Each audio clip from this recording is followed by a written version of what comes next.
Good morning, guys. All right, so I just finished leg day. Lord knows I need my recover shake, my chocolate reward, as I like to call it. Whew. Holy cow. One scoop helps these muscles recover. I love this post-workout drink. Especially on a leg day like today, I wore my 8-pound vest and went a little heavier in weights. So I'm one that feels sore a couple days later. I start to feel it the next day, but the full soreness kicks in after 2 days. If I don't drink this, I wouldn't be able to sit on the toilet to pee. Speaking of pee, can you tell I worked out hard today? I look like I peed my pants. Look at that. Oh my God, that's disgusting. Oh, I worked hard. Good morning, Mom. I worked hard today for leg day. Holy crap. Oh, I cannot wait to take a shower. But I wanted to talk about expectations and how sometimes they screw us up. Let me paint a picture. Oh, and besides the point, I have 2 more weeks after this week and I'm done with my round 2 of 80-day obsession, and I'm super happy that I've been able to maintain while enjoying and having some of the not so good foods. That was what I was going for this round. I was looking to see if I can find that perfect balance and if I can maintain. So I'm excited that I have. I'm excited to do my side-by-side at the end of round 1 and the end of round 2 to see if I maintained. But I'm excited to finish round 2, not only because that means I did it twice, but because that means it's time to start the next program. So, hey Aim, how are you? Good morning. So for me, starting this next program is going to be different because I'm only going to work out 4 times a week. I'm used to working out every day. Even Sundays I do run day for my rest day. So the fact that I'm going to have an actual rest day, because I'm going to do 2 run days, it's a big deal. Hey Debbie, hey Heather. So let's chat expectations. And for those that are just hopping on, I definitely worked out hard. I look like I peed my pants. This is when you know you have a good leg day workout. But let's talk expectations. So have you ever, and let me see some hearts and some thumbs going across the screen if you've ever done this. You have an expectation in your mind, a thought in your mind of what someone's going to do, how someone's going to react. Maybe say your friend or your significant other or your spouse. You think that they're going to show you love in XYZ type of way. You have this all set in your mind, things that they're going to do. Like maybe it's your birthday and you're like, oh, maybe they're going to do this and this and this and this. And then they don't. And you're bitchy and pissed off the rest of the day. Okay, I'm not the only one. I see the thumbs going across. I'm not the only one that's done that. That's called setting yourself up for expectation failure.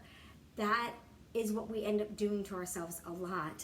Yeah, right? Isn't that gross? I cannot wait to take a shower. I have to cool down though first, because if I take my shower right away, I end up sweating more. It's disgusting. So yeah, I feel gross, but I gotta cool down first. And it's not like I could have taken my pants off and then went live. You guys know me. I move around way too much. So anyway, so expectation failures. We set these things in our mind. It's almost like little movies, little clips of how things are going to go down and what's going to happen. And then you set yourself up for disappointment because you're setting an expectation of something that someone might not think of doing.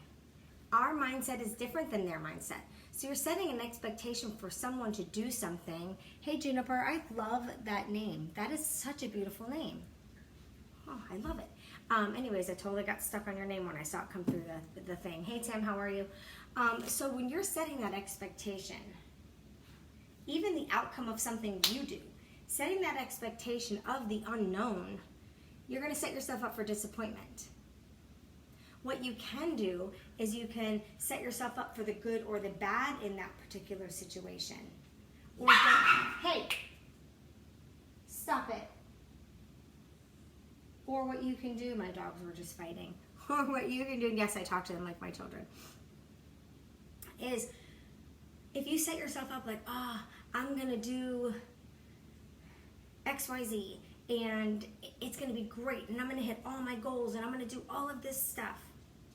If you set that expectation, while it's good, hey Alyssa, while it's good to set up that expectation because you're setting a goal, when you have that only expectation, you don't think of the negative of what could happen, or what I should say is a failure that could happen. You're going to set yourself up for some disappointment if you don't get there. So my thing is,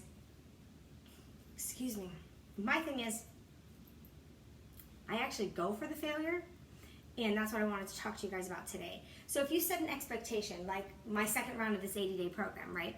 My expectation was to maintain. I wanted to see if I could balance my nutrition, have a couple drinks here and there. You know, like if Alex and I did date night and I wanted to have a glass of wine, because the first round I didn't drink for the whole 80 days.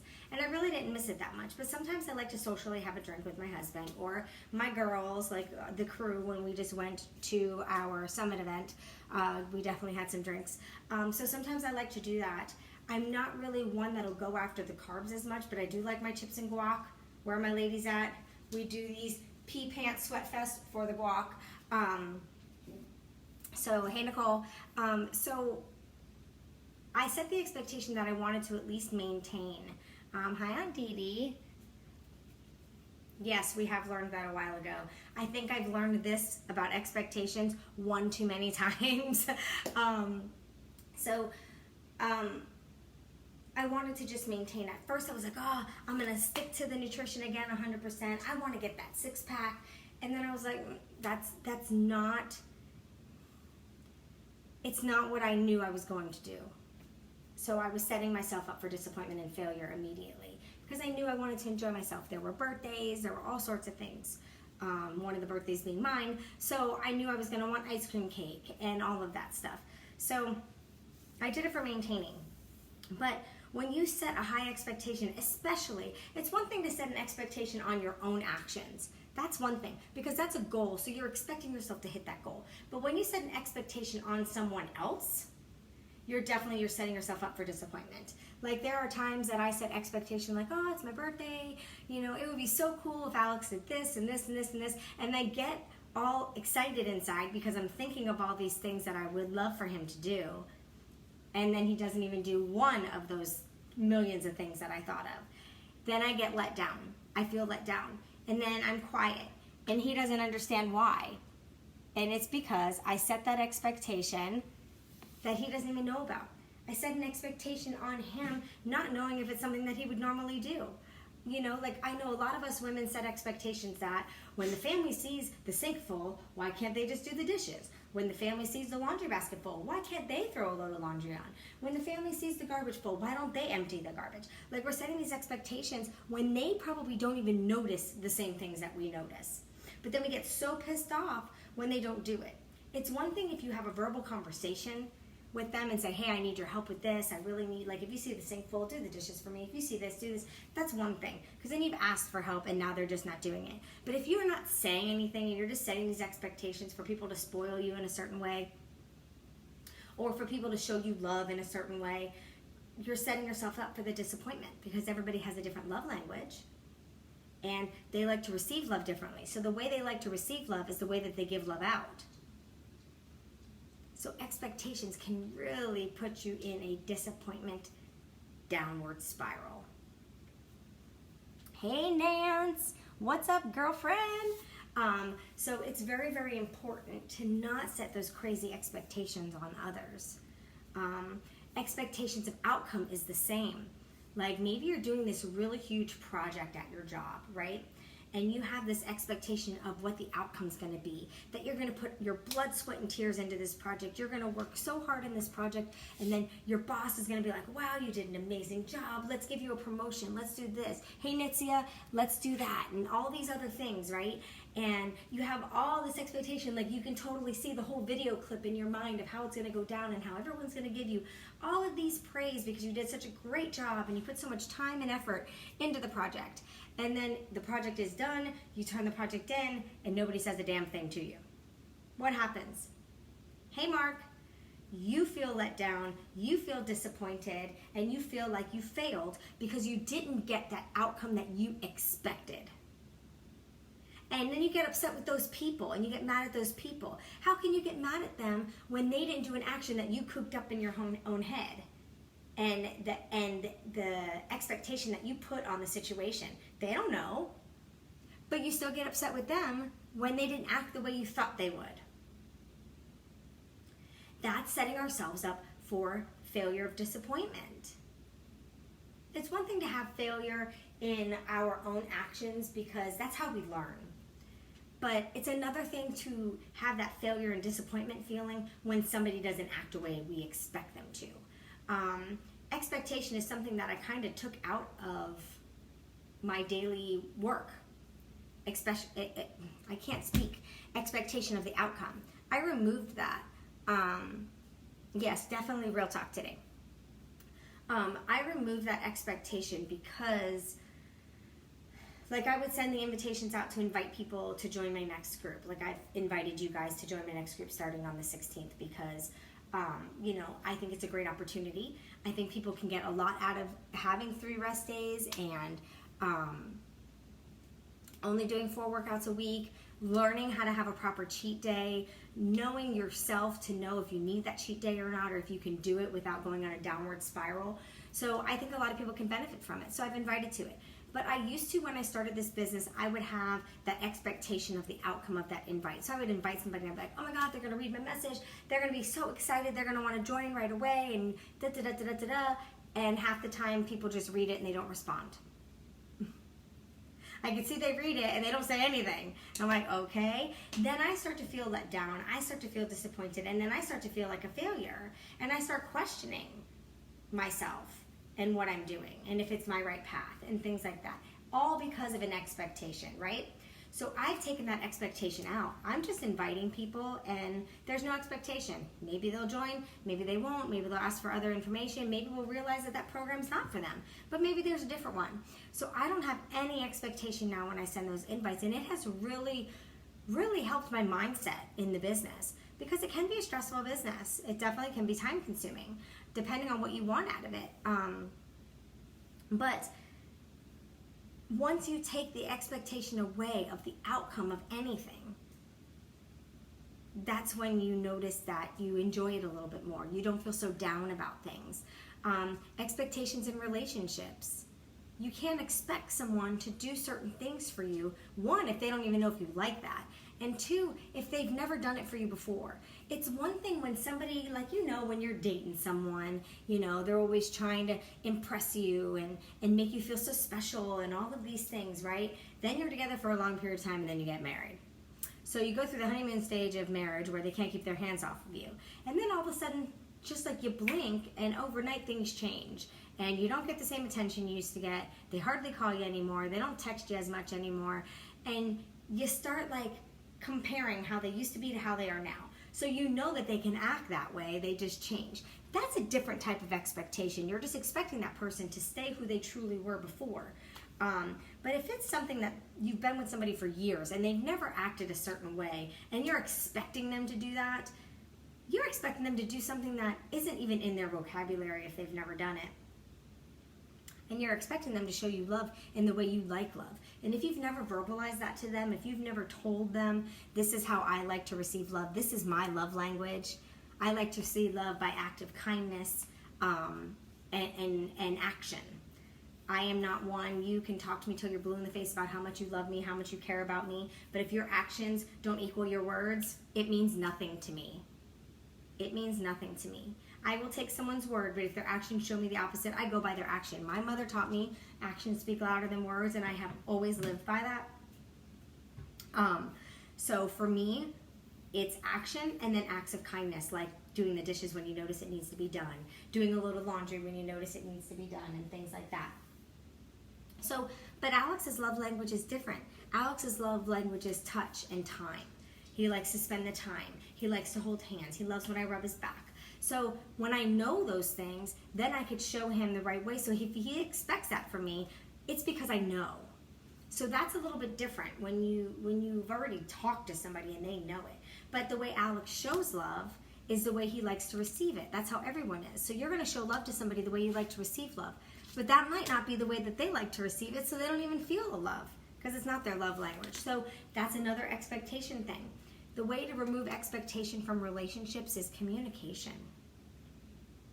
When you communicate things that you wish that person would do or anything like that, it really does help the expectation part of it, because now you've already talked to them about it. So it's not like you expect them to do it. It's more of, well, if they care about me, they will, because we've talked about it. So it's different. So I have a book that I read that I'm probably going to read again. I absolutely loved it. It helped me remove expectations of things in my life. We don't even realize how much we have expectations on all sorts of little things. We even have expectations on our children. I mean, I have teenagers, and sometimes I expect them to see the dishes need to be done and do it. I didn't notice when the dishes had to be done as a teenager. I didn't wake up early to get started on my day as a teenager. I just slept until I wanted to sleep. I was an early riser. I didn't sleep as late as my kids, not until I was an adult. But, so we set expectations on our children when it's something they've never done. We're just expecting them, oh, well, if they really love me, they would notice. No, that's not the case. They're kids. They don't look at those things. They don't have to. But if I ask them to do it, they'll do it. So you got to remove the expectation. So there's a book that I read called Expectation Hangover. It's an awesome book. It really opens up your eyes to what you're holding expectations to in life. Because when I look at expectation equals disappointment and failure for me. So I try not to expect very much from people. And I found that when I did have a lot of expectations, I started being like a robot and going through the motions of things. Even the emotional part, I was just going through the motions because I was constantly feeling let down by friends, loved ones, co-workers. So why would you want to do actions to make yourself feel that way? So I have a call to action for you today. I have something I want you to try. I love that you guys are loving this topic. I have something that I want you to try.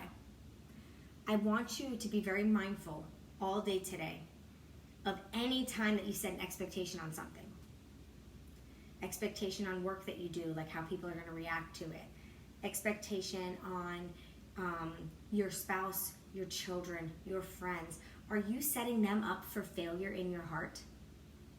Because that's what we do sometimes. We're setting them up for failure because they're not going to fulfill what we cooped up in our mind that they should do. So now in our mind they have failed us and we're upset with them and they have no idea what's going on. They're not even a part of it. The only thing they did wrong is they didn't do what we thought they should do. So be mindful today and notice all the things that you're setting expectations for. Hey, Jennifer. And speaking up, if something is bothering you, I am listening to you. Stop feeling like shit about feelings. Hang up. Ooh, that sounds like a really good. Is that an audio book? Because that sounds like a really good book to listen to. Or is it like a podcast? Let me know what that is because I would love to look for it. I love when you guys give me some feedback on different books that you're listening to or reading. But Expectation Hangover is a great book. So if you need help with expectations, it's audiobook, or you can download it in your Kindle or buy the actual book. Amazing. But I want you to be very mindful. I want you to look at all the things you set an expectation for. And I want you to write it down. So whether you can keep a pen and paper with you or the notes in your phone, but every time you think of an expectation for something, I want you to write it down. And then at the end of the day, I want you to look at that list and look at how many times in one day you set expectations for something. And let's see if we can't stop those expectations so you can start living a healthier, what is wrong with me? A happier life without feeling so let down so often. Because setting expectations just makes you feel let down when they don't meet you there. So I hope you have a wonderful day, guys. I'm going to finally go drink this, take my shower, and get ready for the day. I have to go get my phone fixed this afternoon with the kids at the mall. I cracked the back of my phone like right when I got it. And I told myself I was just going to put a case over it and not look at it. Hey, Renee, until the phone started acting up is when I would go and get it fixed. And it's been acting up lately, making phone calls and not letting me answer phone calls. So it's time to get it fixed. My whole job and business is in my phone for both my businesses. So got to get my work done and work really hard this morning so I can go to the mall with them this afternoon. And while we're there, I'm going to let them start doing some back to school clothes shopping. We like to do a little bit at a time. so I don't feel like I've spent so much money on clothes and shoes. So I hope you guys have a wonderful day. It's Wednesday, right? Yes, wonderful Wednesday. And share with me those expectations that you set today, because I'm going to do it myself as well when I set expectations for things today and see what happens. So I hope you guys have a great day. Love you all, and I'll see you later.